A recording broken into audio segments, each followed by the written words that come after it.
Okay, this is an introduction to the fundamentals of electricity.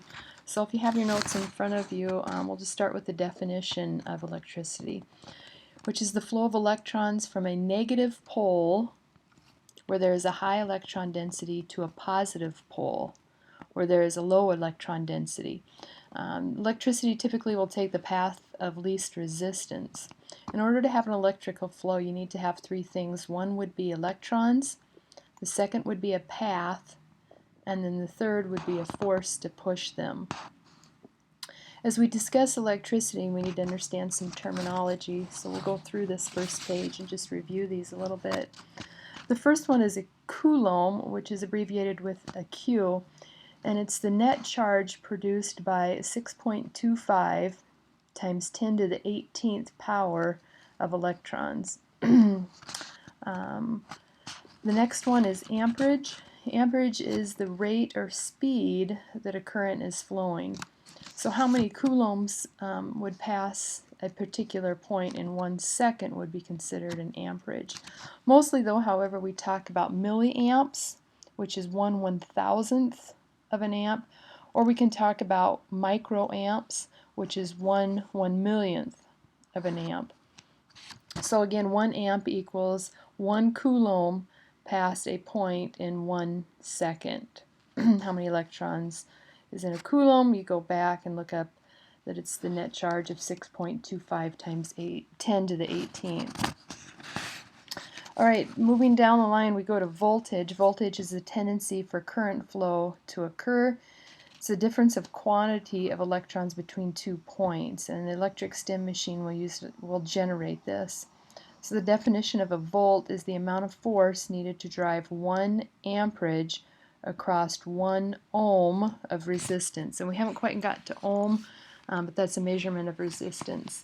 The next one, resistance, is the ability of a substance to oppose current, so much so that it may actually stop current. Again, we take this measurement and we put this in ohms, which we see below the measurement of resistance to the flow of electrons. This resistance can typically depend on 4 factors. The first one is material. This is the move of free electrons, the better the conduction, or the more free electrons, the better the conduction. So material changes that number of free electrons. In our body, if we look at that, we have more free electrons in blood and nerves, so that has a low resistance to electron flow than skin or bones, which would have a high resistance. So bone and nerves. And nerves are typically what we're going to try to target with our flow of electricity. If we look at length of circuit in relationship to ohms or resistance, the shorter the distance, the less resistance to electrical flow. And of course then this will affect our electrode placement. When we start putting electrodes on the body, if we have our electrodes close together, the resistance is less than if we have them really far apart. The third one is cross-sectional area of the circuit. The greater the cross-sectional area of the path of electrical flow, the less the resistance. So if we take this to physiology, nerves with a larger diameter depolarize before small diameter nerves. And if we get more specific and we look at what are large diameter nerves, and those are typically sensory nerves, so they're going to be stimulated with electricity or depolarized before the smaller nerves, which typically are motor nerves.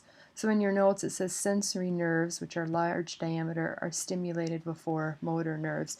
And we'll see this all the time when we start to increase the voltage on the electricity. The first thing that you feel or that you experience is a tingling sensation, so stimulation of the sensory nerves. If we continue to increase the intensity or flow of electricity, then we have a stimulation of the smaller nerves or motor nerves, and we actually start to get a muscle contraction.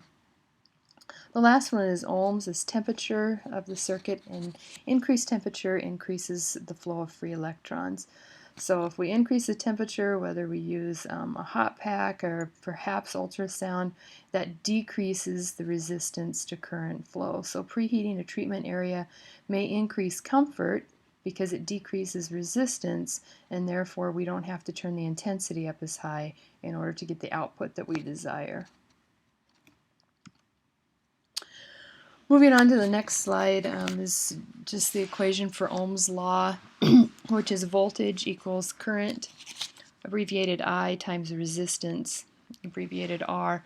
So V equals IR. We just want to recognize that if resistance increases, then a greater voltage is required to drive that same current across an area. So ideally in electrotherapy we want to use the least voltage as possible in order to get the desired physiological response. Alright, moving on to commonly used waveforms. We have three primary categories of waveforms in electrotherapy.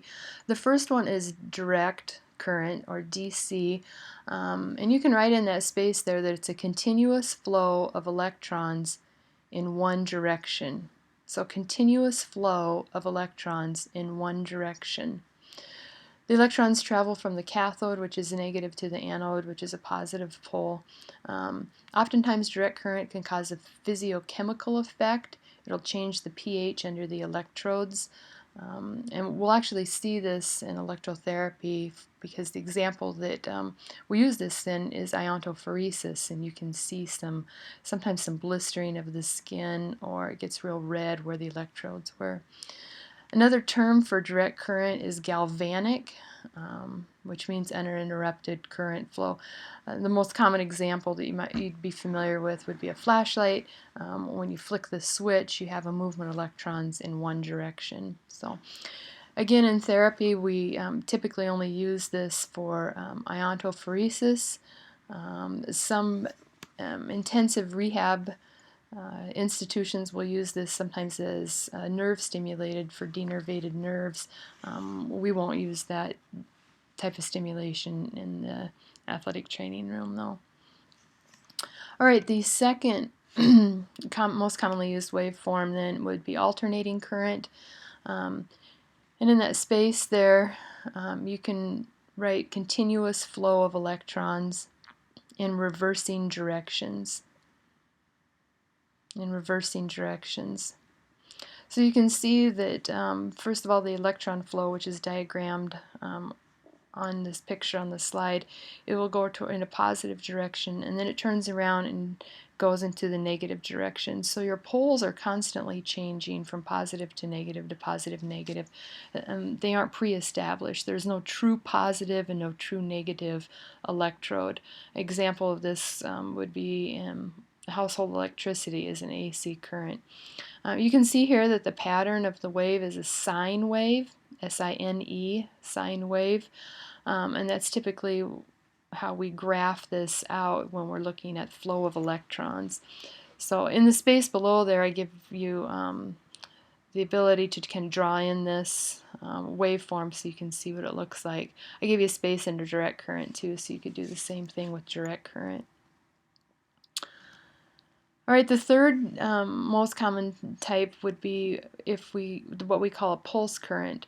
So we take either a direct current or an alternating current, and we actually put pulses in them. So we interrupt the electron flow, and we call it a whole different category, which is pulsed current. Sometimes it's called phasic current, but we have periodic interruption of current flow, and you can see that on the graph here on this slide. This is used typically only when we're talking about therapeutic modalities. This is the waveform that you see. The characteristic, or these pulses of these currents, are named by the number of phases that we have. So on your handout, A would be monophasic, and that's a unidirectional pulse current. It can be either positive or negative. This isn't what we see on this slide, but if we had the blue waveform just on top of the line, then that would be monophasic. It's one phase, current direction only in one way. The second one would be biphasic, and that's what we see here pictured. We have two phases. The current flow goes in both directions, positive and negative, but again, it's interrupted. So, and then the last one would be a polyphasic current. So we have many phases, and we'll get a picture of that here pretty soon. So in the spaces below on your notes, you can draw some examples here. Here's different examples of monophasic waveforms. The peaked forms here on the monophasic, the second one is what we most commonly see for monophasic waveform. There's a particular modality called high volt pulse stimulation, that is what that waveform looks like. Again, we're just showing or graphing out the path of electrons, so they'll spike up and then they'll slowly go back down to baseline. Biphasic, then we have all sorts of different waveforms, and they can be an equal shape on top of the line as they are below, and so we would call that symmetrical. So the first one would be a symmetrical waveform. If we look at this last one here, the shape on top of the line is different than the shape below, so that would be an asymmetrical. The other thing that we can do is call them balanced or unbalanced. So if the amount of area under this first waveform, under that phase equals the amount of charge under the line on the second phase, if those are equal, then we would say that that's balanced. If we go over here to the fourth one, we can see that this triangular area, that amount of charge is different than the amount of space or charge under the line, and so that would be considered an unbalanced. So we'll often see that in nomenclature with biphasic waveforms. They may say, well, this is a symmetrical balanced waveform here, this first one under biphasic. And the second one, again, would be symmetrical balanced. The third one would be symmetrical balanced. We get to the fourth one, though, however, and that one's different.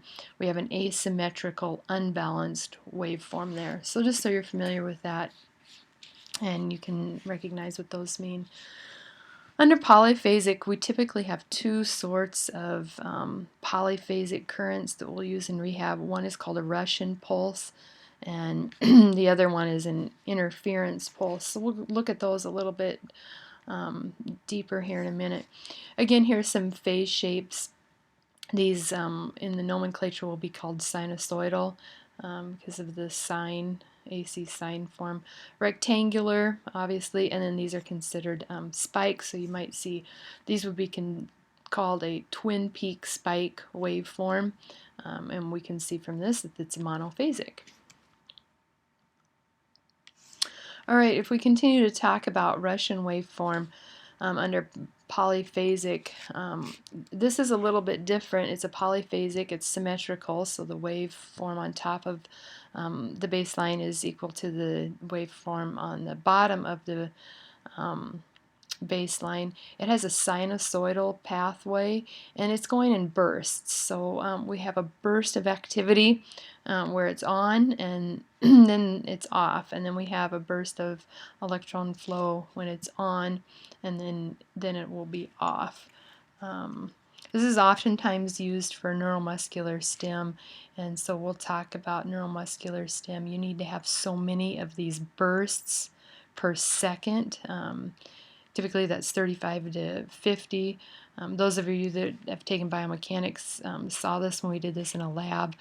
But once we get up to 35 to 50 of these bursts per second, or pulses per second, then we can get a good contraction. But that's a Russian waveform. Developed by the Russian scientist Kotz. You don't need to know all these details, but this one happens to be modulated every 10 milliseconds. There's lots of choices. Alright, on this slide we see the interferential waveform.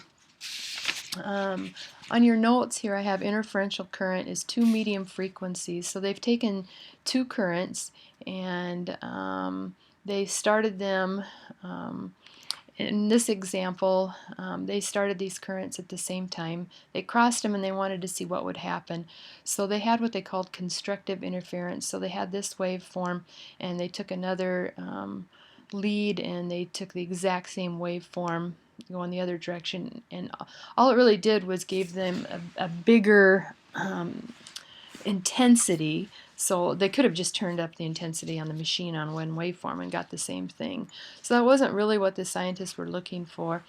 So they said, well, let's see if we take one waveform and we start in the positive direction, and in the other one we're going to start it so it matches up in the negative direction, and let's see what happens.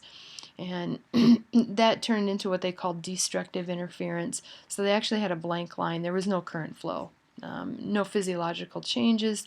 The effects just canceled each other out. So then what they decided to do was take a carrier frequency that was fixed at one frequency, and then they were going to take a different lead and cross that with it at a separate frequency, and to see what happened. And this is where they got this interferential. So they had a change in the waveform and the intensities as it came across an area. In interferential current, this is called a burst, again, similar to Russian. And it'll have these off times like Russian did. So it's considered a polyphasic waveform. We put these two together so they'll cross the currents like this.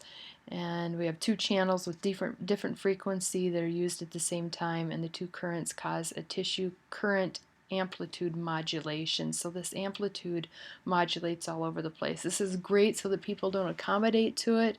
It has also been shown that this penetrates deeper into the skin, so we're able to get maybe a better outcome than using just one current. All right, moving on to characteristics of a pulse. When we're talking about waveforms, it's nice to have the same nomenclature. So let's start here with characteristics of a pulse. The horizontal axis represents time. You can see that in this slide. And the first thing we want to talk about is called a pulse duration, or sometimes it's called pulse width. This is the time that's required for each pulse to complete its cycle.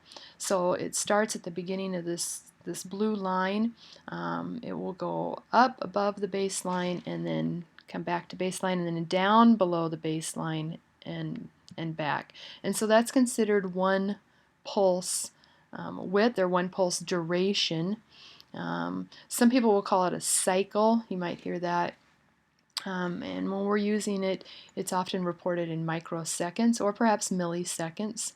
So a short pulse duration would be less than 150 microseconds, whereas a long pulse duration would be greater than 200 microseconds. We can see on this slide as well, on B on your notes, this one section here that goes above the baseline is called a phase. So we have B is phase, individual sections of the pulse that remain on one side of the baseline. So the blue curve that goes up is a phase, as well as the blue curve that comes down is considered a phase. So two phases make up one pulse. The phase duration must be long enough to overcome the capacitance of the targeted nerve to cause an action potential. So we'll talk about how long this phase is, and we have to have it long enough so that it actually causes depolarization of our nerves. Each fiber type, depending on the size, myelination as well, has the capacitance or ability to store charge before discharging an action potential. So if we have a large diameter nerve, then we'll have a low capacitance. So it doesn't take much for us to depolarize it. If the current doesn't flow in one direction long enough, there will not be an action potential. So this is just to remind you, with nerves, we've got kind of an all or none situation. We don't have partial stimulation of nerves. So, okay, back to our nomenclature. Reviewing, this is a pulse from the beginning of one wave going right to the end of it. That's a pulse, and then they're made up of two phases in here. On your notes, then, C is interpulse interval, and we have it again in this slide, which is the time between two pulses where there is no current flow. D on your notes is intrapulse interval. So INTRA PULSE. We don't have one delineated on this slide, but if we had a space where there is no current flow and there was a flat line between the two phases here that make up a pulse, if there was a flat line in there, that would be an intrapulse interval. All right. And then the last one that we'll look at on this slide is a pulse period. And a pulse period is from the beginning of one pulse to the start of the next pulse. So on this slide we could see that it includes one phase, two phases, and an interpulse interval. That would be the whole pulse period. So it includes the pulse as well as the following interpulse interval.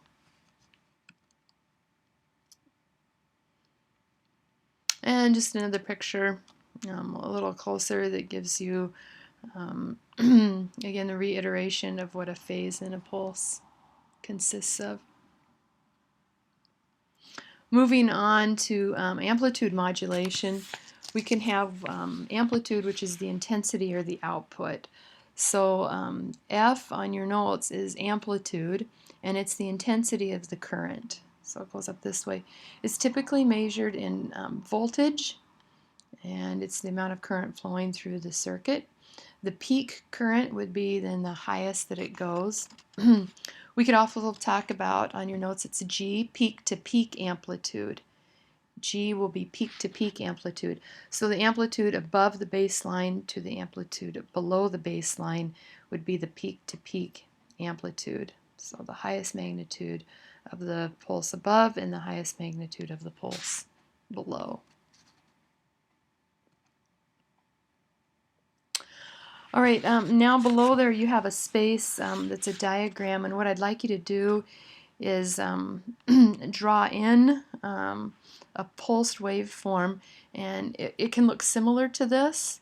You would want to, though, have a little bit of space between each of your phases so that you can draw in the intrapulse interval. So you could probably draw a little phase in.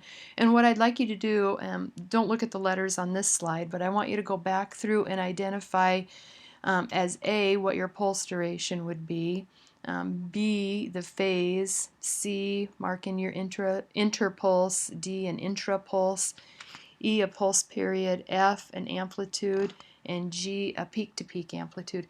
Again, don't use these letters on this slide. This is incorrect. It won't match your notes. I want you to work on drawing that on your own, and we'll go over that when we get into class. So, at the very bottom then of your notes here, it says you have a few blanks here, and it's increases in either phase duration or amplitude will increase the total charge of the pulse. So in this slide, if we look at E, that's shaded area is the total charge of a pulse, and we say, well, how could we increase this? Well, we could either make it longer, okay, so we could kind of stretch it out, and that would increase the amount of charge under here, or we could make it taller, and that would increase the charge under there. So when we're talking about this in electrotherapy and we're delivering charge and we aren't quite getting the depolarization of the correct nerve that we want, we can spread this charge all out, so we can actually change the duration of the pulse, or in this case the phase. We can spread that out, the phase duration, or we can turn up the intensity, and that's typically what we do because it's just easier to set that way. So that should end the notes that we have for this voiceover. You have a worksheet now. Do the best you can on answering those questions. At the bottom, again, you're going to do an exercise where you draw out a waveform and try to identify all of the characteristics of a pulse, and if you're unsure as to what those are, you're to list A through G from your notes, characteristics of a pulse on that worksheet. So that's it for this lecture. Thanks.